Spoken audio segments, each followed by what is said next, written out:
Okay, thank you very much for the introduction. And we're going to take a different approach to food security issues here. And up to this point, we have heard several excellent presentations about the supply side concerning food production and supply. And the point of departure for this presentation here is to assume that even if we have sufficient food supply, can we actually make the amount of food available to consumers? So that's basically the access and the utilization issue concerning food security. And this is particularly a difficult task in countries where there are many poor consumers. And I guess India and China are not necessarily the countries that are suffering the most in this respect. But certainly they are a big part of this puzzle. I mean, they have combined 2+ billion people out of the 7+ billion people at the moment. Before I jump into my presentations, let me just acknowledge the contributions from my co-authors, Christian Allaby and Henrik Zabler. Both of them are in the audience. And we also referenced some of our earlier work jointly with Hans Jensen, who is also in the audience. Thank you very much for your contribution. Now, just some simple facts to get started. So the first message that I would like to convey to you here is to talk a little bit about aggregate food availability. And here the situation in these two countries is that the aggregate availability has actually been secured in both countries here. So just a very simple measure here using one of the many food security index that is out there. So this is the average dietary supply adequacy here. So as you can see here in China, this index started at 106% and actually increased to somewhere between 130 and 125%. So there are enough actually food supply in China. And then the case of India is a bit different. So it's actually started at a better position as compared to China at the beginning of the 1990s. And then the situation sort of fluctuated a little bit. Still, they are in a situation where they're borderline sufficient in terms of their dietary supplies. So that's the picture here. So just as a reference, these are the Asian and the worldwide situation here. A second point here to make is about the access to food by individual consumers. And the message is access to food by consumers, however, remains inadequate, especially in India. Again, we're examining the situation from the beginning of the 1990s up to last year. And the Chinese situation here, the prevalence of undernourishment. So this is the concept that has been actually referenced in, for example, the Millennium Development Goal. And in China, they had pretty serious problem at the beginning of the 1990s, 24%. That is actually the share of the population who did not have who were undernourished. And they did a pretty good job actually to manage the situation. And then by the end of the period, as we can see that percentage, that share was actually reduced to close to 10%. And the Indian situation, they started at pretty much the same position. They made some improvement, but by the end of 2014, I think this index was at 16% or so. So now, just in reference into the Millennium Development Goal on prevalence of undernourishment, I think the goal to halve this index by 2015, we can say that China has already actually achieved that target. And in the case of India, they still have a way to go. And then Richard mentioned the World Food Summit commitment, and there's just a number of people who are undernourished. And then in that case, I think China also did a much better job as compared to India. So unfortunately, I think the two countries combined still have a large share of the world's poor and hungry people. So that's really the motivation to actually to choose these two countries in this discussion here.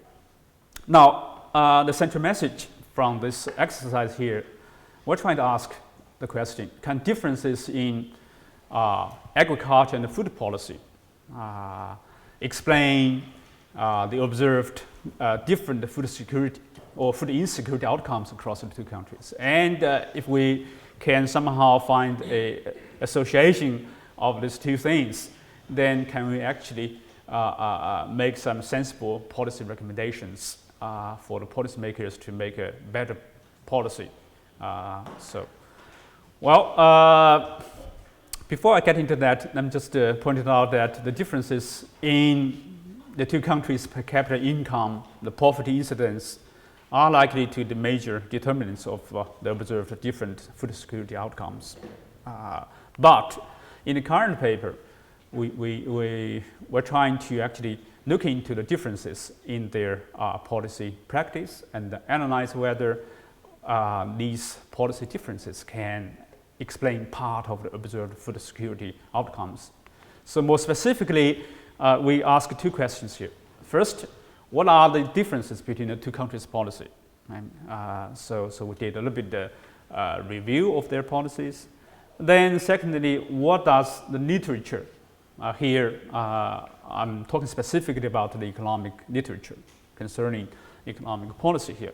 What does the literature tell us about the effects of the two countries' policy in regards to their respective food security outcomes? So let's just try to address these ones here. The basic observations from this exercise here are sort of summarized in this table that runs through the current and the next slide. Just to trying to keep up with the time limit of this talk here, so we won't have two slides basically. In a very simplified message here, the two countries are actually doing similar things in terms of the kind of policy instruments, but they are implementing those policy instruments quite differently, and then incidentally that actually leads to quite a divergent outcomes. So what are the policy that we're talking about here? The first one here is input subsidies, and they are subsidizing things like fertilizer, water, electricities, and but they do that very differently. Indian are implementing these subsidies using the price-based instruments. Okay, the Chinese, especially in the more recent years, they're providing direct transfers. And what they did is actually they have a budget to begin with. They also have some kind of forecast on the likely development of prices, such as fertilizer prices. Then they already make the transfer to each farmer's bank account before they make the planting decisions. And then these practices help to reduce the production costs in both countries. In the case of India, since those instruments are price-based, producers have the tendency actually to use the inputs, and sometimes they also overexploit the natural resources such as water, irrigation water, for instance. So, and then since these are price-based instruments, and then and the prices are fluctuating, then they also have experienced a hard time to control the subsidy cost on the government budget. So that's one thing here. Another type of policy is the domestic market price support. And in India, they really had a very extensive use of what they call the minimum support prices, which acts as the floor prices for 25 important crops. And this is actually linked to the next item that I'm going to talk about, which is the government procurement and the national stock holding. And the coverage became too extensive, and it leads to too much uncertainties regarding the fiscal cost. In China, I think they limited the use of these kind of things to rice and wheat only. And then both countries have public procurement and national stock holdings. Again, in the Indian case, I think the intervention is more extensive.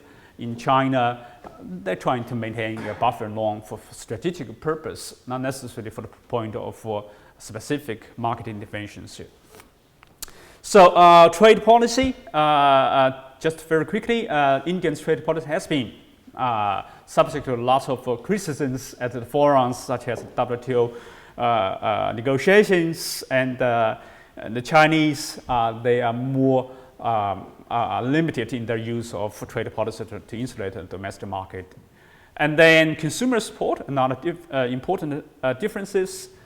India has a very ambitious and extensive public distribution system to physically distribute food grains to the poor consumers, and they also have the plan to make this system cover actually more people under the National Food Security Act, which was passed in 2013.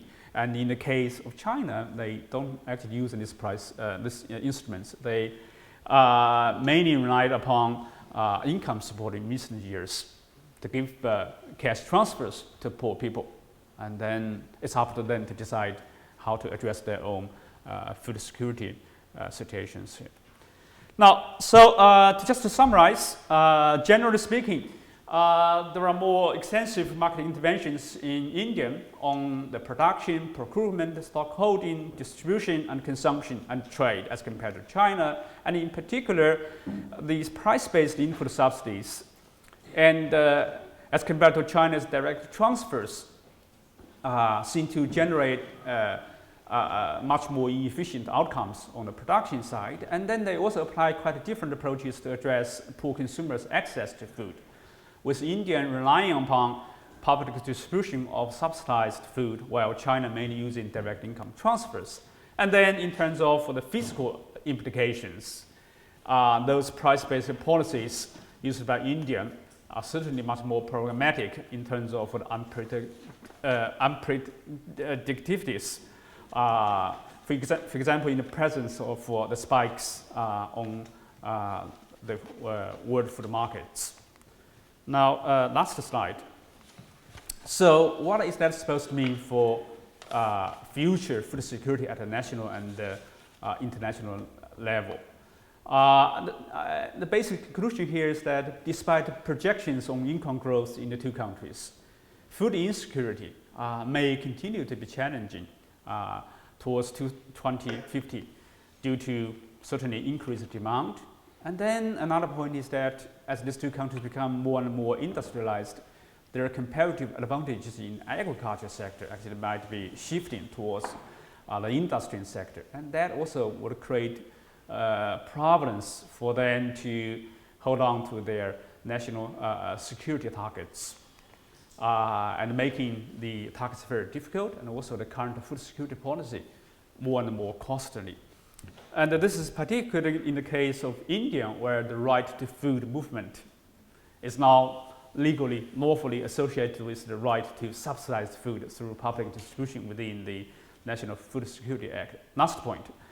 The inward-looking food security policy exercised by both countries also exerts externalities on the world market, thereby influencing good food security. I'm running out of time to actually elaborate on this last point, but certainly there are lots of recent economic writings on this last point, inspired by the recent world food price spikes and the responses from the national governments. And thank you very much.